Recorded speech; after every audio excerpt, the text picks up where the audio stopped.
Those who are great, those who are driven, simply do those two things. They keep going through adversity and how those negative moments are like truly defining moments. Those who quit during those times are the people that you probably haven't heard about today. But those that kept going and simply just never quit, they just did not let that define who they are and what they're capable of. That is the simple answer, right? Like we live in this world where we are given one life. Regardless if you quit or you keep going, the time will expire.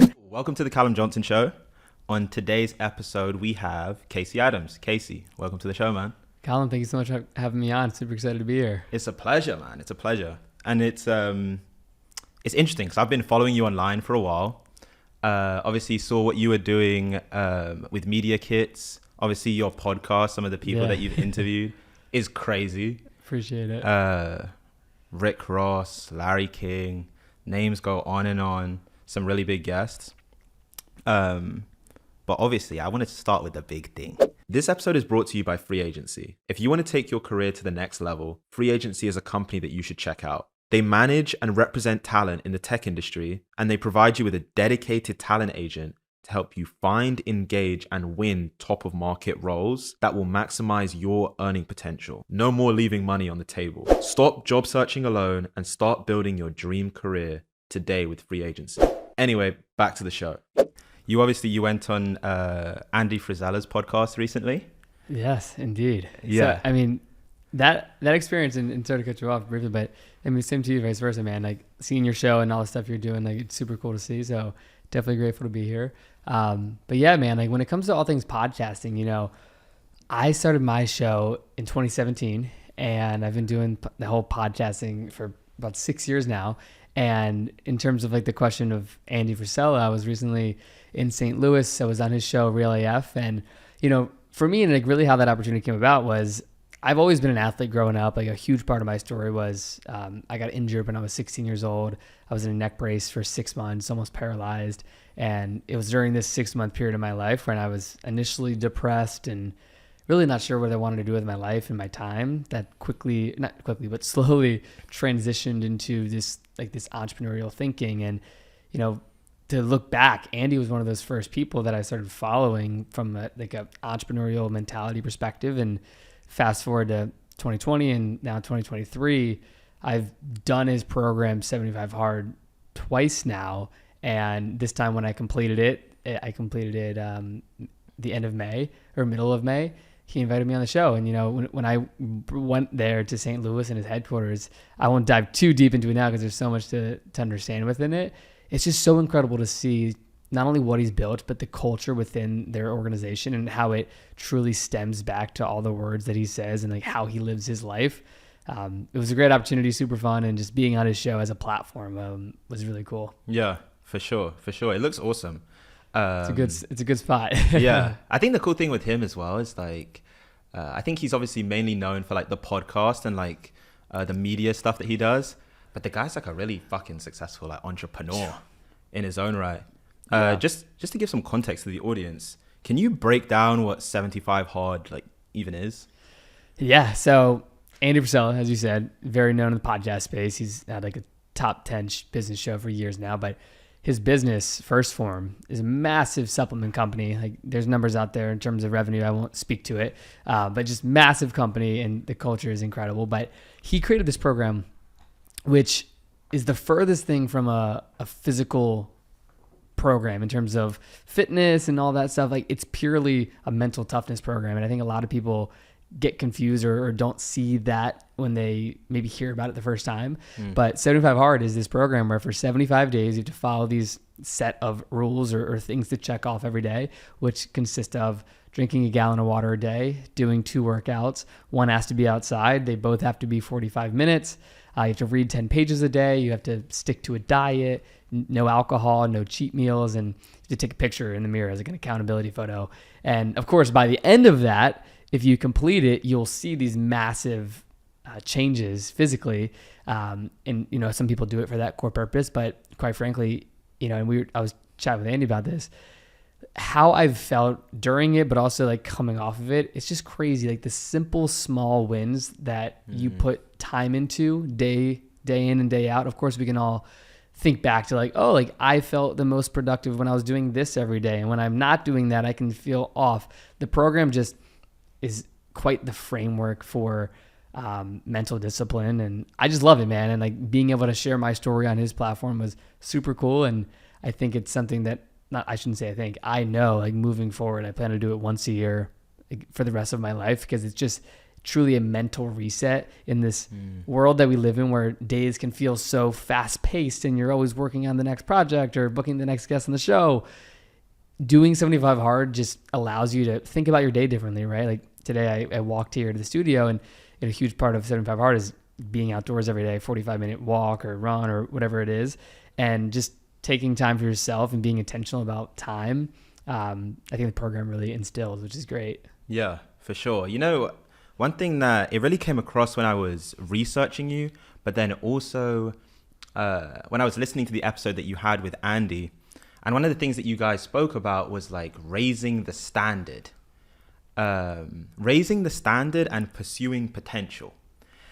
And so I think one of the things that I'm always really personally interested in when we get guests on is I want to almost like figure out like what is their drive shaft, like what motivates them, like what makes them do what they do.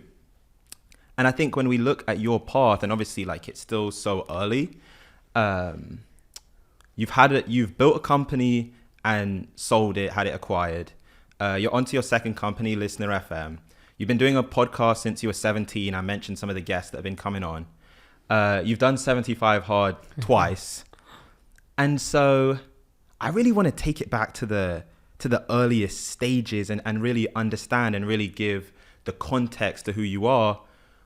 What is motivating that level of discipline, that level of motivation, that level of, I said I'm going to do this, so I'm going to do it, that commitment and that follow through? Where does that motivation begin? Yeah, no, that's a phenomenal question. You know, when I think about my journey, right, like when listening to podcasts or seeing people online, it's always easy to see like what they're working on, like what they put out there. And I think like to your question of like the core of what drives someone is something I always try to ask myself and get clear on. And it's changed over time. And, you know, I think for me, coming from a small town in Virginia, right? Like I live in Los Angeles now. I've been there for 2.5 years.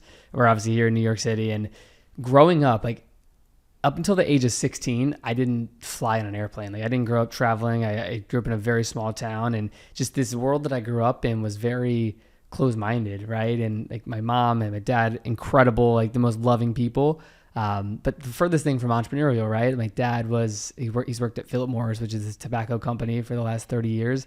Like his work ethic and drive is beyond anything I've ever seen. And then my mom, she's been a special ed teacher for, I think, like 15 years now almost. And I say that because, you know, when it comes to this entrepreneurial drive, I think growing up, right, in this small town with sort of a lack of perspective of the world, right? No traveling, like born in a small town. Yes, you can see things on movies and all these different things. But until I was 16 years old, when this injury happened, which I'll dive into more, you know, my drive was, I wanted to go to college and get a job, maybe do something, because that's all I knew, right? Like these ideologies that were instilled in me. I grew up an athlete. I picked up a hockey stick when I was 3 years old and started playing with my brothers, and that was a huge part of my life early on. And that shifted into playing lacrosse, and that shifted into playing football. And growing up, my identity was so tied to sports. And when it comes to sports and, you know, working on your craft, there's obviously an innate drive and to do better, to work as a team, to persevere, to win, you know, like all those ideologies that I think are so relevant to business, and things that I talk about a lot when I bring on maybe athletes on my show is like this overlap of like athletics and how being an athlete can transition to business. And that might be athletics, that might be whatever it may be that you were doing as a child and that you can parlay into like your career. But for me, athletics was a huge part of my identity and drive in terms of just getting better every day, you know, learning a new skill, learning a new trick, learning a new way to throw the ball or, you know, take a shot at the net. So when I was 16, as you said, this injury in my life came in such a unique way where in the moment I didn't realize that it was completely changing the direction of my life, right? And to give context to more of it, I'm this sophomore in high school, about to go in high school this summer, and first day of hitting practice, everyone's putting on their pads, playing football, going down to the field, getting ready to finally go at it as a team. And there's one drill, it's called the B drill. You line up head to head with one guy. The goal is to take him to the ground. And this ended up quickly turning into something where as I was going down to the ground, my helmet was a little loose. I landed on my neck wrong, and the doctor ended up saying it was like it guillotined my spine in a sense. So it wasn't one of those injuries though that I was rushed to the hospital. But I knew something went wrong when I hit my head on the ground. It was not okay. Following day, I wake up, can't even move my head like 1 millimeter to each side.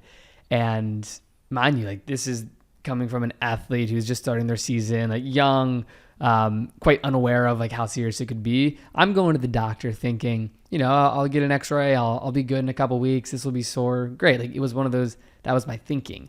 And turns out I'm sitting there in the doctor's office, and this will loop back to the question, but doctor comes in and he says, I have good news and I have bad news for you.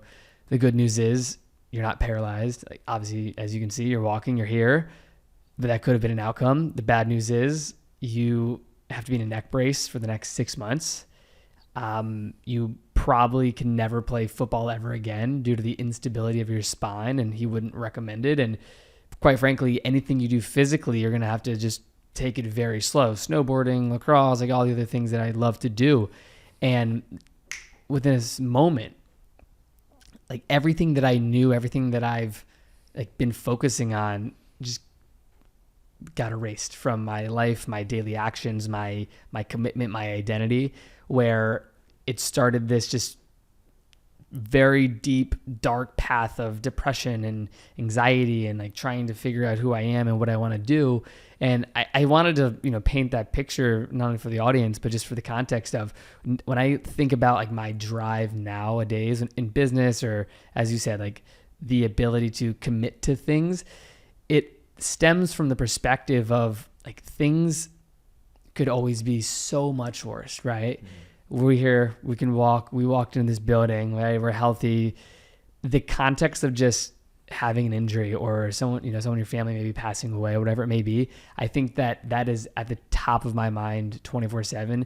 I interviewed Robert Greene on my show twice, and he's someone that's played such an impactful role in my life in this concept of thinking about death in a very impactful way, where I think just sticking to your word and trying to get better every day is at the forefront of my thinking in all avenues of life of nowadays, running or working out or in business, in my relationship and family.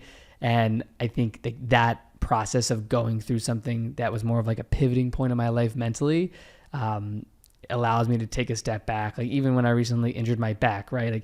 Hurt my back, was unable to walk for a couple of days in the gym, nothing massively severe, but it was always that simple statement of things could be worse. Therefore, take the opportunity you have and go make something out of today, out of the week, out of the year, and quite frankly, out of your life and what you're applying yourself to. And I think that's just sort of the ideologies that I like to live by. You know what I was thinking actually as you were speaking? I was thinking about the bounce back, and it's interesting. I think to be able to bounce back from something, especially something that is so rapid, it's so drastic. It's so much one day you're in this position, the next day completely different reality. There's no mental preparation for it. Yeah. I think there's a certain mindset that it takes to be able to bounce back. The way that you even view and the way that you even process what's happened to you. And if you think about it, to be honest, especially because I love sports as well. Yeah. Did you grow up playing sports? Yeah, I played football, soccer growing up. Also tennis. Love that. But I've been watching sports, every sport I will watch basically. Love it. And if you think about some of the best sports stories, it starts with the bounce back, right? I think about an Allen Iverson. Yep. And they managed to bounce back from circumstances and have this incredible career. But here's where I really want to take it, because I think I always think about the person that's in that situation right now. The person that something that they didn't dream of, maybe even in their worst nightmares, it's happened and they're in that reality, and it's depressing. And it's interesting what you say. I didn't have an injury nearly as bad as yours, but a few years ago when I was studying in Canada, I tore my Achilles tendon, and I couldn't walk for like 6 months. Wow. And I remember the feeling that when it first happened, I remember being in like denial. I was like, I'll be back. Even though the doctor said like 3-4 months you won't be able to walk, and you won't be able to even like walk properly for 6 months. I was like, I'm young. Yeah. Give this 2 weeks. Yeah. I get some good sleep. Everything will be figured out. Yep. And it was like this slow process of like coming to terms with your reality. But there were actually a lot of great lessons that came out of it. And so I'm curious from your perspective, for that person that the reality's kind of dawned in them and they're living in that, what is even your mental process to bouncing back and to and just to add, actually, before I let you go, is I think there's like 2 different kinds of people, right? There's one sort of person that experience, it defines them. It sticks with them in a very negative way, and it's like it almost falls into like a victim mindset of this thing happened to me. Yeah. And then you meet a different kind of person that it's almost as if they owe all of their success and everything they achieved to that moment. And they actually have a certain level of gratitude towards it. And listening to your story, it's like, it's clear that you're the latter. So I just want to take me behind that mindset. Like, how does someone bounce back? That is a beautiful perspective, that the way you just articulated that. So thank you. I appreciate you for saying that. And you're right, man. I think in the world today, like, being the victim of your own choices is fundamentally what people do. And I think it's not even that it's not okay. Like, you need to embody that, because like, being a victim is one thing, but being able to see it from the bird's eye view of like, I know like my actions of deciding to play football, deciding to, be 5'6" and be a running back, and just that I created that circumstance. Therefore, like, I am the victim of my own actions. But like, of the latter, you said, of being able to take that moment and that like massive, whether that's an injury or just a moment in your life that sort of defined you. I think it's all about identity, right? Like, I talk about this concept, and if it's just come up in my mind so often, like identity shifting, right? Where it's like, if something significant happens in your life, you get in a car accident, you lose someone, like, you then identify, like, I am the person that maybe, I lost my mother, father, brother at this age, or I got in a car accident when I was X age, and it changed me for this reason. Like, the deep and painful moments in life, maybe some are more severe than others, of course, they do define people. And I think it's, if you think back for the last year, and if I just picked a random day where maybe like nothing massive or significant happened that day, you probably couldn't articulate like everything that happened that day and what led up to it.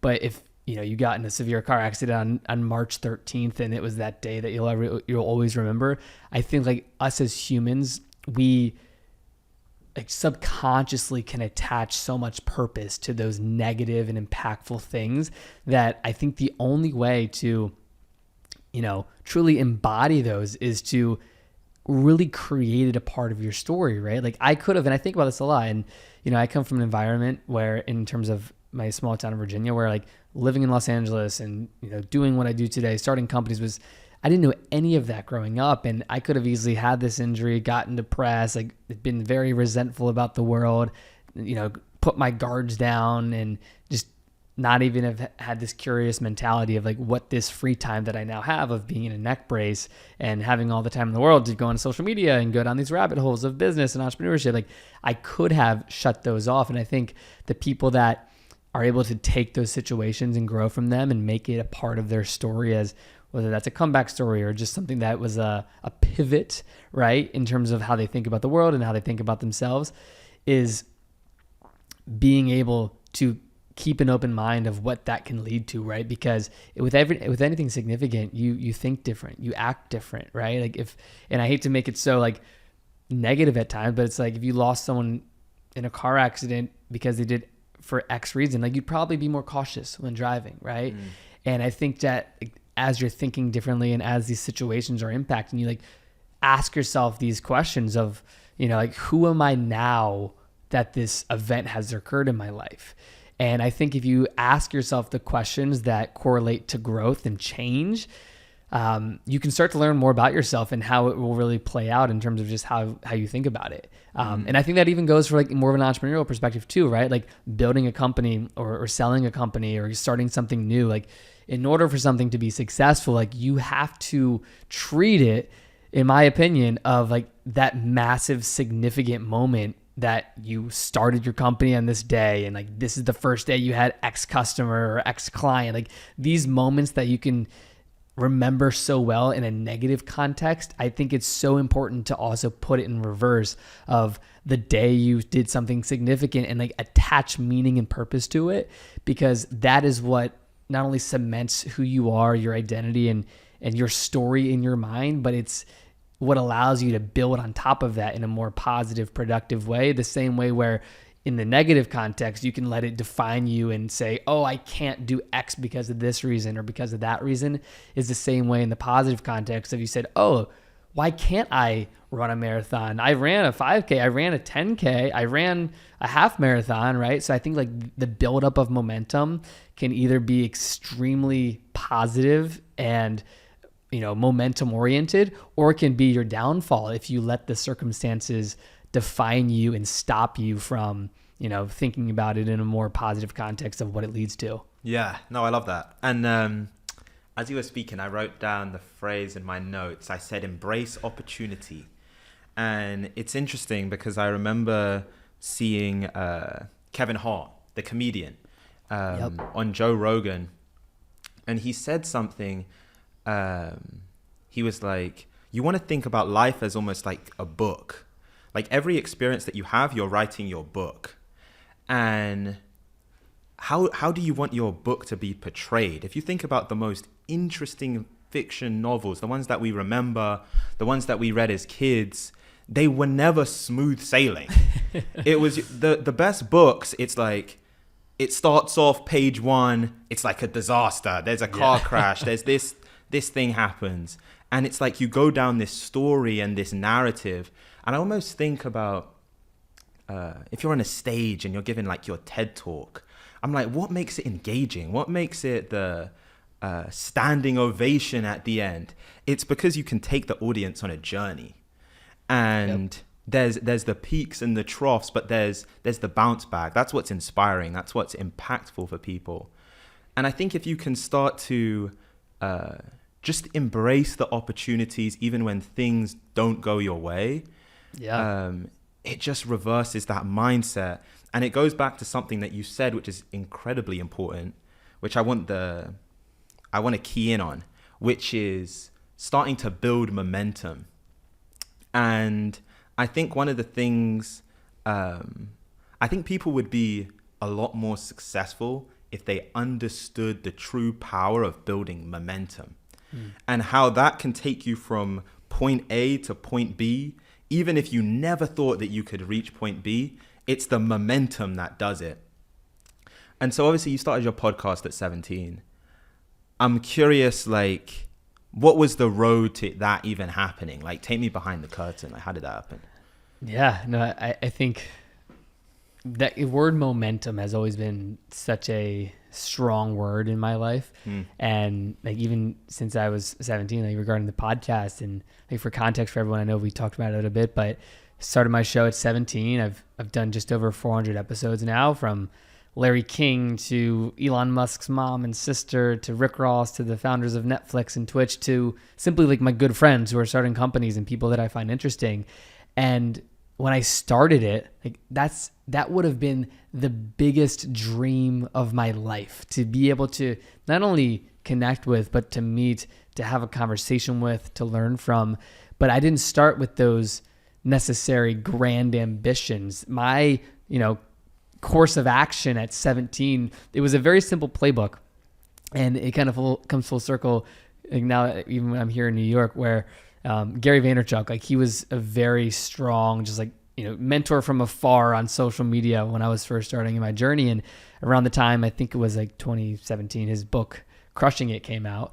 And the last chapter, I remember it so well, was about podcasting.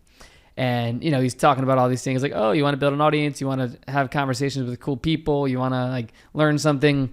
Podcasting is a great avenue of content. And for me, and I think like my mentality back then was so in the like, let me try it. Like this buffet of life of opportunities felt like it was in front of me of like, okay, like I'm committed to this entrepreneurial journey. I've launched a Facebook advertising agency. I was doing social media marketing for like local businesses in my area, and like social media content, personal branding. Like I was just looking at it where it's like, oh, podcasting sounds cool. Like, let me just try it, right? Like, it wasn't this grand plan and strategy and launch strategy and let me get the perfect title and audio equipment. It was like, oh, cool, podcasting. Like, oh, like, how do I start a pod? Oh, great. You need to make an audio file. Awesome. Didn't have a mic, didn't have anything. I literally had a wired pair of Apple headphones. I remember very vividly. I'm walking around my bedroom and like in circles in a very small room. It's like, welcome to the Casey Adams Show. At first, it was actually called Rise of the Young, but like, welcome to the show. My goal is to interview entrepreneurs and founders, and hopefully this turns into something cool. I'm just curious about entrepreneurs, and we'll take it from here. And it was like a 3-minute audio, my first podcast, and I've gone back and listened to it somewhat recently, and it's so it makes me laugh, like just like my ability to just not quote unquote care, but just to do and to throw something out there. I don't say that's nowadays in 2023. It's not that that's the right thing to do at all, right? Like in a world where there's social medias, there's so much great content out there. Like you need to find ways to stand out and be different and have some type of thought process. But I don't let that stop you from just getting started to build that momentum where you can even create those changes. So like my journey started just recording this audio file on a pair of Apple headphones, and then I ended up having the opportunity to book like this 5-10 minute meeting with Gary from like cold DMing him on Instagram, probably like 4 months out. And this is when I was, I think, a junior in high school, maybe a senior. And I just made it a goal. I was like, okay, no, this was junior year. I was like, okay, I want to do 60 interviews in 90 days so that when I sit down with Gary, I can just talk about something, right? Like at the time I was doing some Facebook ads here and there, but I just wanted to, I was just starting the show. I read his book. I was like, let me just go try to do this and then ask him for advice. And that's what, as you said, and the key to the question here, like built momentum. It wasn't that I wouldn't have gone and done a bunch of those interviews, but having that quote unquote reason, whether that was like what I made up in my mind of like, oh, I have this key meeting that I think will be massive and I'll learn something from it. I set my intentions of I wanted to therefore go cold email, DM as many people that I found interesting in personalized ways. But it started out just like reaching out to friends of mine, like my past business partner, Kieran, who we were good friends. Our other good friend is Jeff JR Garage. He has this big automotive YouTube channel, millions of subscribers. And like, these were just friends that I was recently meeting online. And like, that's where I started. It was like, hey, I'm going to start this podcast. You know what? I was doing like Facebook Live podcast live streams. That's how my initial like approach to it was. And I just started like putting out, maybe 1 a week, 2 a week, 3 a week, as many as I could do. And fast forward, I caught the bug, right? When you're doing these interviews, you're learning something. I just know that I could look at my day and say, okay, if I have an interview on Tuesday at noon, I wake up that day, this was back then, and I'm stoked to sit down with someone, to learn from them, to understand how they've built their business. And I became obsessed with really 3 things. One, just the ability to learn, to connect with other like-minded people. Again, like coming from a small town with no relationships, no true like business mentors. Like that was a huge driving factor for me, because I'm a huge believer in a book that really cemented this in my mind was How to Win Friends and Influence People by Dale Carnegie, just the value of relationships. And that was one in terms of like the podcast was like meeting people. The second thing was, I graduated high school and I didn't go to college. I moved out to Arizona like pretty much a month after I graduated. So this idea of being a lifelong learner and like learning from those who have been and done it before has always been a guiding principle in my life. So the podcast is 1, meeting great people, learning from them. And then 3, which has like manifested over the years is the business opportunities and the relationship and the opportunity to share ideas or opportunities with people that I've met through podcasting. And long story short, like the podcast has always been my foundational element for building my brand, for not only creating content, but meeting great people, learning from them, and then therefore creating business opportunities where like something I always like to mention that like, if you would have told me this when I was 17, I would say like that, I don't know how that happened or how it led to that, but like that was why I was doing it. It wasn't to get the biggest sponsor on the podcast. It wasn't to have necessarily the biggest guests. It's like, how can I learn and grow as a human and as an entrepreneur to then fast forward to 2020 when we're raising money for Media Kits, or 2021, we raised $1.5 million that year prior to launching. And this is really my first time raising capital for a tech product. And about 80 to 90% of the funds raised were like from past guests on the show. And by that time, I probably had 250 guests on the show before. And not to say that like, oh, I want to bring on guests and maybe like pitch them something. That's not how I think about it at all. It's okay. I was starting Media Kits, which was, real-time data and analytics for creators, the best tool in the industry that we were trying to put out there. And I've interviewed all these people that have worked with large creators, that have large agencies, that build Media Kits all the time. And it was just the ability to have a connection, to have, a relationship with dozens of people that are in the industry, to be able to share this idea. And therefore, when we were raising money, people were interested. And for me, like the manifestation of the podcast really came full circle to understand not only why I do it, but how powerful it truly is in terms of just the medium of itself in a world where short form content is like the pinnacle of quote unquote success and growth. For me, and I think a lot of podcasters, maybe even yourself, like the ability to connect on a much deeper level is quite frankly the opposite of what is rewarded in times of everyone scrolling and looking at 15-second clips, which are phenomenal, but the depth that you get personally from doing interviews and meeting people, I think is so immense and just hard to even calculate in the early days of it. You know what? It's interesting, and especially because we're like similar age. Like you're 22, right? Yeah. Okay, I'm 25. Okay. And but it's just incredible like how long term you think. And it reminds me of a quote by Naval, which is, you want to play long-term games with long-term people. And I think so much of, because when I'm listening to you speak, and even the feeling that I have for my own podcast is just the power of it at such an early point in my life. Like I've been doing it for 18 months. Wow. And I remember the first year I was reflecting about it, and I was like, everything good professionally that has happened to me in the last year has started with this podcast. And so when you say the thing about like the podcast is the foundation, it was exactly the same thought to me. And it was very objective of like, wait, anytime I put any input into this, a great output comes out. And it's very rare. There's very few things, whether it be relationships, whether it be a job, whether it be a hobby, that every time you put something in, something better comes out of it.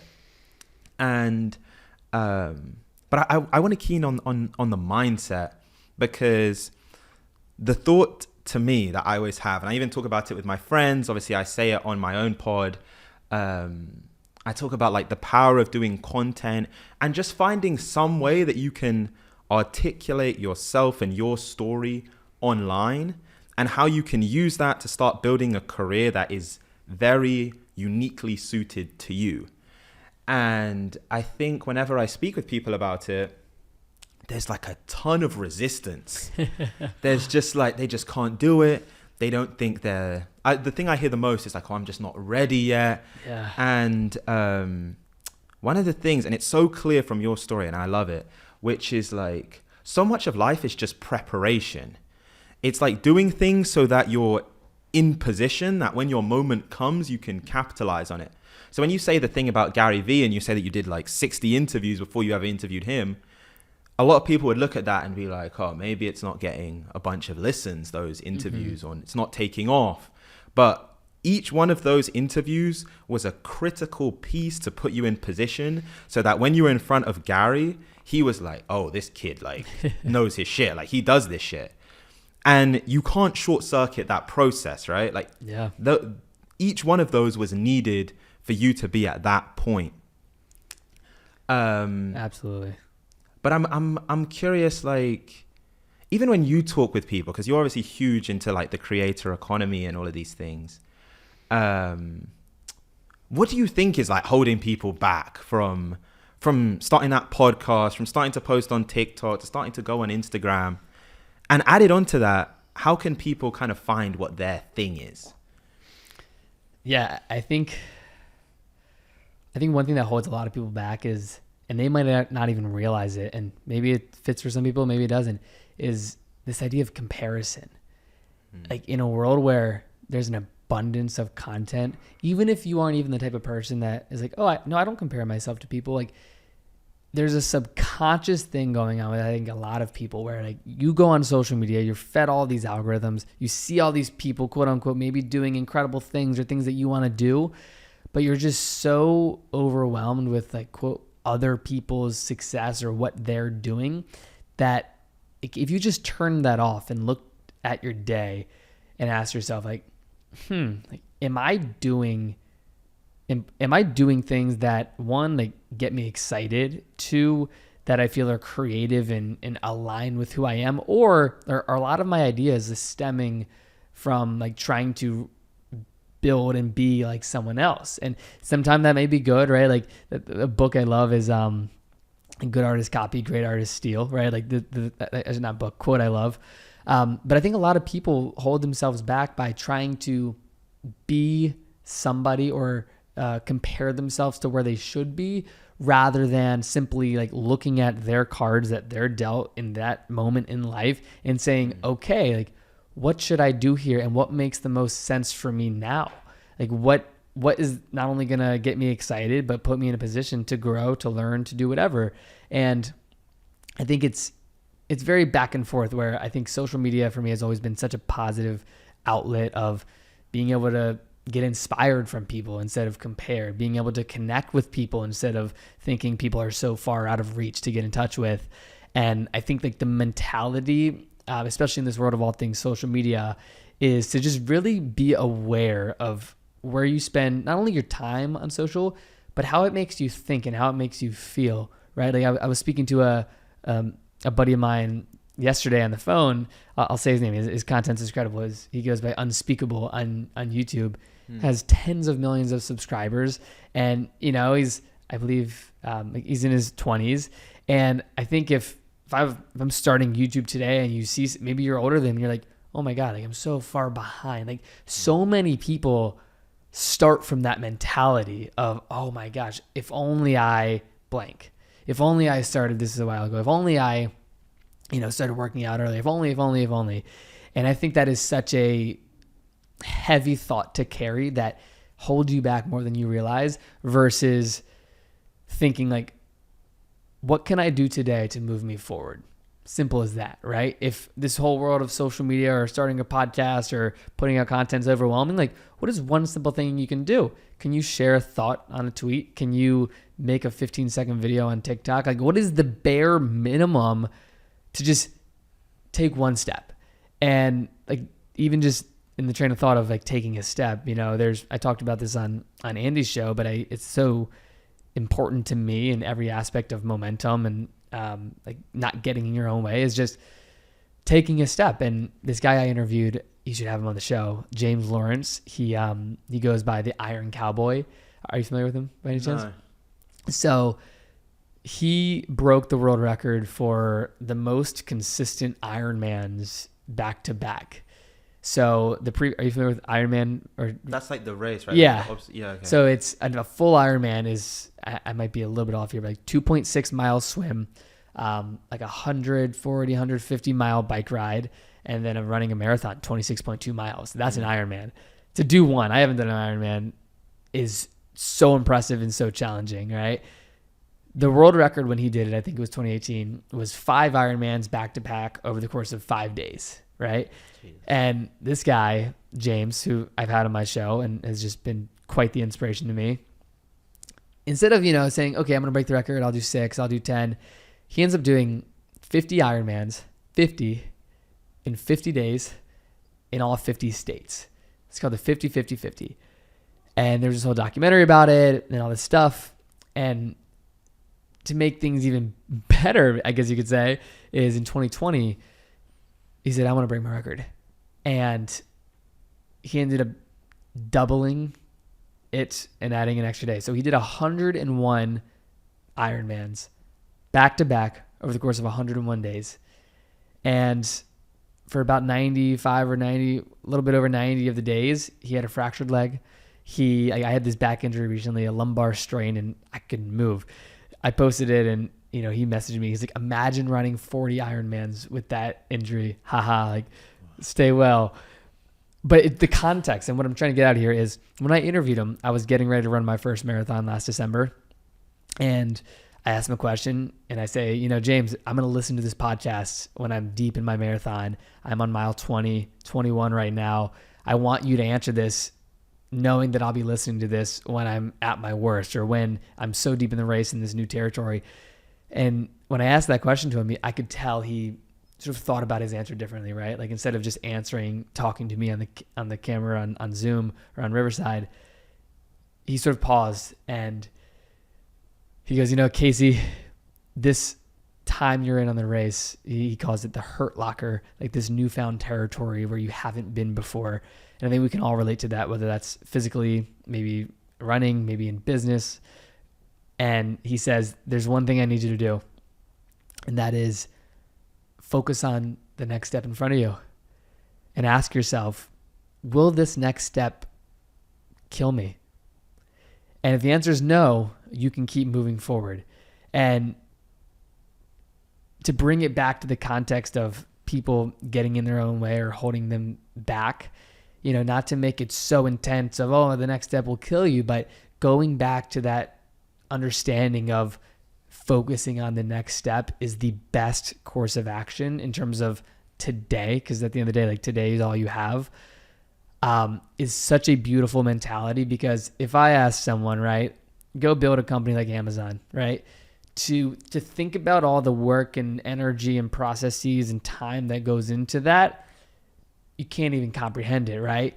But if someone said, I want you to go like sell one book today, go find, it's a business book. Maybe you go to an entrepreneur, find someone that likes that type of content, sell it to them. That's very doable and comprehensible in terms of like, great, that is one simple thing I can do. So, not to just keep going on tangents here, but if you're somebody, and maybe it's you've gone through ups and downs, but the best course of action to not get in your own way, and where I believe a lot of people hold themselves back, is they think it's not that thinking big is bad, but focus on the next course of action today. And especially if you're just starting a business, starting a podcast, starting anything, like what is it that I can do today that will move me forward? And I think if you focus on that, talking to that one customer, reaching out to that one person, if you focus on that, you'll be surprised the amount of momentum you can build, both in reality, but also mentally, of how you feel. I can look back, and even on a journey of 75 hard, like day 1 through day 7, you might be excited and the program's, you're excited to do it. But on day 29, you're probably not going to be feeling the same way you were on day 1 in terms of like, wow, there's a lot to do. But now you have this proof of the effort you've put in and the small wins that you've knocked out that is much more comprehensible. And you can say, wow, like if I did day 1, if I did day 2, if I did day all the way to 28, like I can do today, and I can focus on winning the day. And I think that mentality has played a huge role in my life, especially the past couple years of interviewing James and like following a lot of his content, but in every aspect of life, in relationships, in business, in the physical elements of what I want to do. So I think to your question of what holds people back, it's not focusing on the next step in front of them and instead comparing themselves of where they should be instead of simply focusing on what's in front of you. No, that's beautiful, man. Here's actually where I want to end is, and I want to end on that point of like the small wins and just taking it the next day. And I see a lot of things almost in like sports analogies, and I'm really big into the NBA. And I remember the first season that I really started to follow it was when the Cavs won, when they came back from 3-1 against the Warriors. And it's interesting just watching like the documentary footage from like inside the locker rooms, right? Because they go down 3-1, I think, heading back to Cleveland. And I remember seeing a clip of LeBron being like, "We only need one. Let's just get one game." And then they win game 5, it's 3-2. And then it's like, and then I think Draymond was suspended or something. Like one of the big players for the Warriors was suspended. And then he was like, if we get this next one, they can't hang with us. And then they get the next one. And then he's like, it's game 7. They're going into the final one. And he's like, they're finished. Like mentally, they're finished. And it's just, if you had taken him 3-1 down, you would have been like, they're beat. No team in NBA history has ever come back from 3-1, let alone against a 73-win team that hardly ever loses in general that whole season. But it's that thing that you were talking about, which is just one game at a time. And then the momentum starts to shift. And then once the momentum starts to shift, very difficult for anyone or anything to overcome that. And so I think the point for the audience is like, the people that are at the elite of their profession, this is how they think. Like no one gets to short circuit the process. Like this is how they operate. And so here's where I want to end, because you've spoken to so many incredible guests, and I'm curious if has anyone said something to you, because I know what it's like sitting in this chair. And every now and then, all the guests are amazing and there's always so many great lessons shared. But every now and then, someone says something and they're looking at you in your eye and you feel it in that moment. They say something that just hits you. And it's strange feeling almost as a host, as an interviewer, because it's like you almost disconnect from being like all these cameras and everything recording. And it's like you literally just learned something in that moment, which is like, it's going to stick with you. Yeah. It becomes almost like a personal thing.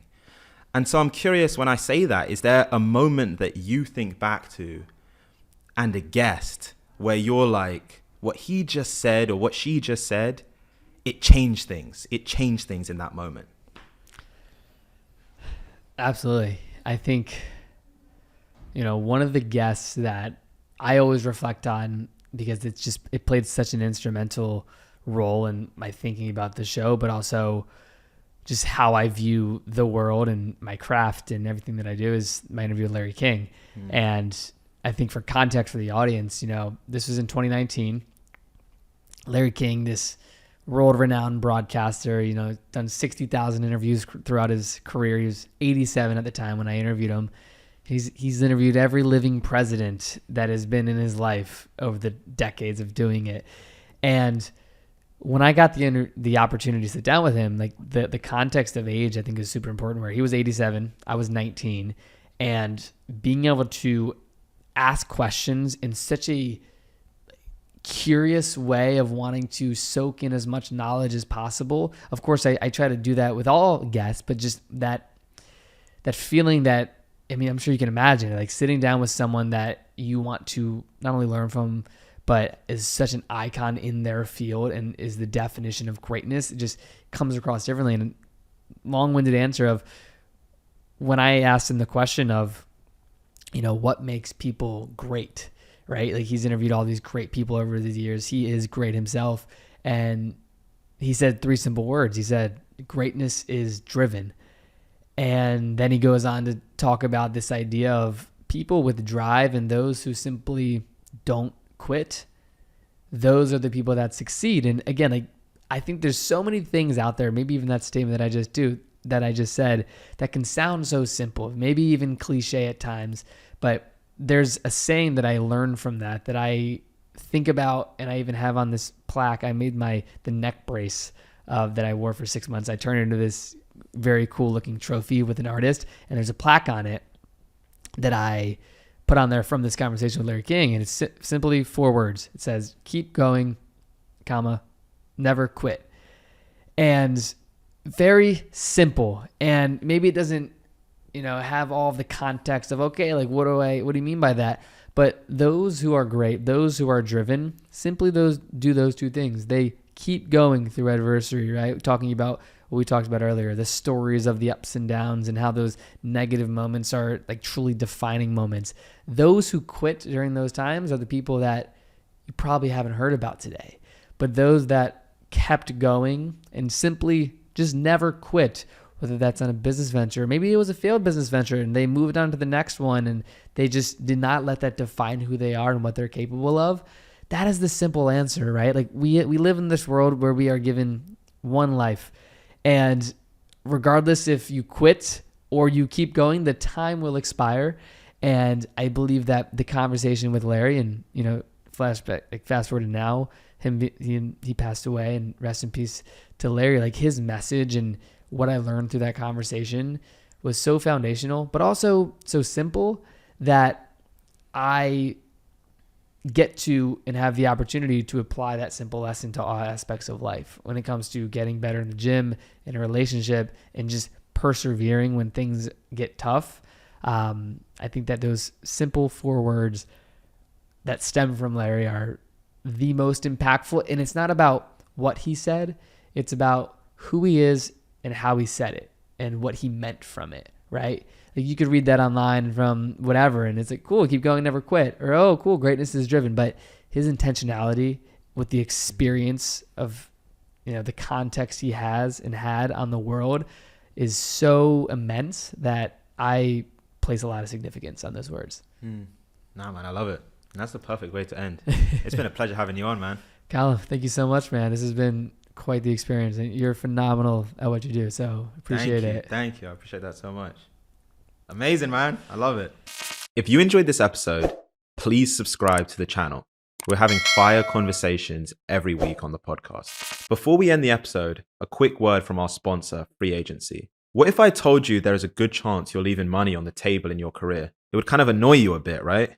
Well, Free Agency aims to stop that. They represent and manage talent in the tech industry. Here's how they do it. First, they provide you with a dedicated talent agent. Think about this as your career quarterback. They understand you and your career goals. Based on that understanding, they bring you suitable interviews at top firms. You focus on smashing the interview, and together with their network, research, negotiation expertise, they will make sure you get a top of market salary. Stop job searching alone and start building your dream career today with Free Agency.